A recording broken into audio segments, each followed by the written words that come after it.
माता की जय, भारत माता की जय। वंदे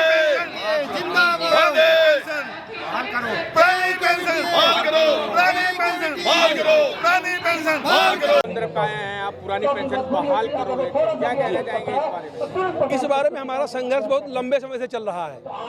अखिल भारतीय प्राथमिक शिक्षक संघ, अखिल दिल्ली प्राथमिक शिक्षक संघ लंबे समय संघर्ष कर रहे हैं। इस बार हमने यूनाइट होने की कोशिश की है कि जितने भी ऑल इंडिया के संगठन हैं, all India primary teacher federation, all India secondary teacher federation, all India federation of teacher organisation, all India Christian teacher federation, हम सारे इकट्ठे होकर और बहुत सारे संगठनों के साथ एक मंच पर हम आए हैं और हम अंतिम लड़ाई के लिए तैयार हैं। हमें इसमें आंशिक सफलता मिली है, कमेटी बनी है, लेकिन हम कमेटी से संतुष्ट नहीं है। हम चाहते हैं कि restoration of old pension scheme पूरी, हमको वही की वही चाहिए।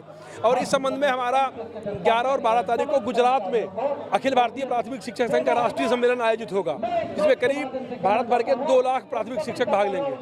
उसमें माननीय मोदी जी को बुलाया है, वहाँ के जो कॉन्स्टिट्यूंसी है पार्लियामेंट्री, माननीय अमित शाह जी सांसद हैं वहाँ अहमदाबाद के, उन्हें बुलाया है और विभिन्न मंत्रियों और नेताओं को सबको हमने बुलाया है। और उसमें मुख्य मुद्दा पेंशन का होगा। हमारी ये लड़ाई कंटिन्यू रहेगी जब तक कि हम पेंशन को अचीव नहीं कर लेते हैं कर्मचारियों के लिए। आप मोदी जी और अमित शाह जी को बुला रहे हैं और आप पेंशन की लड़ाई लड़ रहे हैं, इस पे बात क्यों नहीं हो रही है? इसका हल क्यों नहीं निकला? हल में कुछ हल निकला है, आंशिक रूप से हल निकला है कि उन्होंने एक कमेटी बनाई है वित्त मंत्रालय की, तो हल तो निकला हुआ है, कुछ हल निकला है, लेकिन हम पूर्ण समाधान बिल्कुल वैसी पेंशन चाहते हैं जैसी हमारी पहली थी 2004 से पहले की, उस पेंशन को हम चाहते हैं। संघर्ष हमारा लगातार जारी रहेगा और हम न रुके हैं न रुकेंगे। ये संघर्ष कब तक चलता रहेगा? जब तक पुरानी पेंशन बहाल नहीं हो जाती, कॉन्ट्रैक्ट टीचर जो हैं उनको परमानेंट नहीं कर दिया जाता और हमारी मांगे नहीं मानी जाती, तब तक ये संघर्ष कंटिन्यू चलेगा। गोविंद प्रसाद अरजरिया, उप महासचिव अखिल दिल्ली प्राथमिक शिक्षक संघ से हूँ। हमारे कर्मचारियों को 2004 में तत्कालीन सरकार अटल बिहारी वाजपेयी की सरकार थी, उन्होंने इस मंशा से नई पेंशन स्कीम लागू की थी कि हमारे कर्मचारियों का हमें भार नहीं होगा और मार्केट के हिसाब से हम अपने कर्मचारियों को उसका लाभ दे सकें। लेकिन ये दाव उनका उल्टा पड़ गया है और कर्मचारी जो आज के समय रिटायर हो रहा है, जो पुरानी पेंशन वाला रिटायर हो रहा है, उसको जीविकोपार्जन के लिए, गुजारा भत्ता के लिए पर्याप्त राशि मिल जाती है कि जो नई पेंशन स्कीम में जो रिटायर हो रहे हैं उनको ऐसा भी पैसा नहीं मिल रहा है कि उनके कम से कम सब्जी भाजी भी ले सके। जीविकोपार्जन तो बहुत बड़ी बात है, परिवार का संचालन बहुत बड़ी बात है।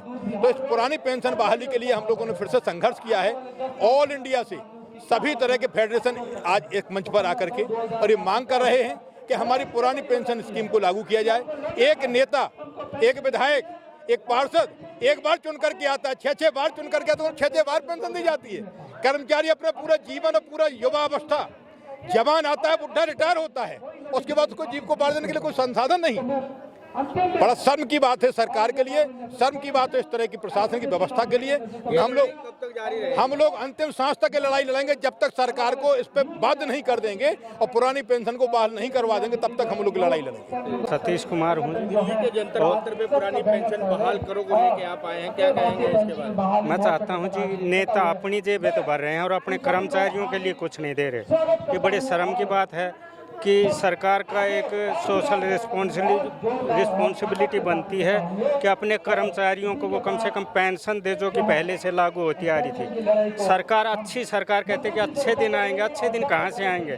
अच्छे काम नहीं कर रहे, अपने कर्मचारियों को बुढ़ापे में निसहाय बेसहारा छोड़ रहे हैं। जो कि हम अपनी सरकारी सेवा में इसलिए आए थे कि हमारे को बुढ़ापा हमारा सुरक्षित रहेगा, लेकिन आज वो स्थिति आ गई है कि हमें भी पुरानी पेंशन स्कीम नहीं मिल रही है।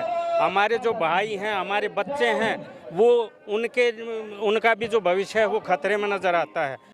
मैं शशिकांत दीक्षित, अखिल भारतीय केंद्रीय विद्यालय शिक्षक संघ का राष्ट्रीय अध्यक्ष। राष्ट्रीय अध्यक्ष जी, ये धरना बहुत दिन से किया जा रहा है, ये लड़ाई बहुत दिनों से किया जा रहा है और मांग सरकार सुन नहीं रही है, आपकी क्या कहेंगे इस पे आप? सरकार को सुनना पड़ेगा और 24 के चुनाव के पहले इनको देना पड़ेगा। अगर नहीं देंगे तो आपके माध्यम से ये मैं कहना चाहता हूँ कि ये शिक्षक हैं, ये चाणक्य वंशज हैं, इनकी गोद में सृजन और प्रलय दोनों ही पलते हैं। मेरा नाम डॉक्टर नरेंद्र यादव है। मैं केंद्रीय विद्यालय नंबर 1 पटियाला से आया हूं, पंजाब से। हमारा चंडीगढ़ रीजन के जनरल सेक्रेटरी साहब हमारे साथ खड़े हैं, सांगा जी हमारे अध्यक्ष साहब खड़े हैं, हमारे एमबी अग्रवाल जी हमारे राष्ट्रीय जनरल सेक्रेटरी हैं, और हमारे सभी साथी जो आए हैं दूर दूर से, अलग अलग प्रदेश से। ईश्वर सिंह जी आए हैं KV 31 से, चंडीगढ़ से। तो मैं सभी का, हमारा एक ही मुद्दा है कि देखिए सभी संस्थाओं में सभी भारत सरकार के जितने भी MP हैं, MLA हैं, सबको एक मुद्दा मिलता है रिटायरमेंट के, चाहे वो कितना भी टाइम रह जाए, एक योजना रह जाए तो उनका पेंशन लागू हो जाता है। तो हमारे क्या शिक्षा वगैरह और सेंट्रल गवर्नमेंट एम्प्लॉयज 35-35 साल की सर्विस देने के बाद भी क्या पेंशन का अधिकारी नहीं है? क्या उनकी आत्मा यहाँ रो रही है? ये हमारे MLA MP को सोचना चाहिए। और पूरे गठन किया है टीम का जी, हमने टीम का जो गठन है वो कुछ नहीं है, सब दिखावा है, टाइम पास करने का स्कीम है। असल में जो हमारा मुद्दा है उसको भटकाने का है। देखिए जब तक कर्मचारी अगर उनकी नीयत साफ है तो ये कमेटी बैठाने की आवश्यकता नहीं है। आप मोदी सरकार कहती है कि बहुत अच्छा कार्य कर रहा है, देश आगे बढ़ रहा है। अरे आप अपने नागरिक को तो नीचे बैठाते जा रहे हैं, कहां से देश आगे बढ़ेगा? तो ये जो योजना है, हम मोदी सरकार से यही रिक्वेस्ट करेंगे कि आप किसी भी देश की उन्नति है किसी भी शिक्षक के साथ चलती है। अब जापान जैसा का देते हैं यहाँ परिभाषा सब स्कूलों में। आप जापान का देखिए, टीचर को VIP ट्रीटमेंट मिलता है, टीचर को किसी लाइन में खड़ा होने की आवश्यकता नहीं है। हमारा वर्क क्या है? हमारे को क्या नीचा दिखाने के लिए हम यहाँ आने की जरूरत होती? क्या हमारी सरकारें सोचती तो आज हमें यहाँ धरने की आवश्यकता होती? नहीं।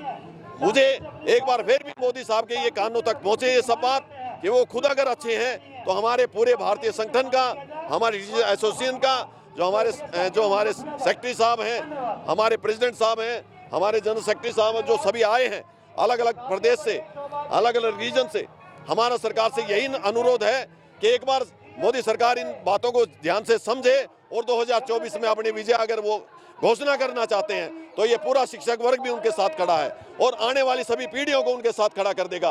हम इस चीज की प्रेरणा लेते हैं। जय हिंद।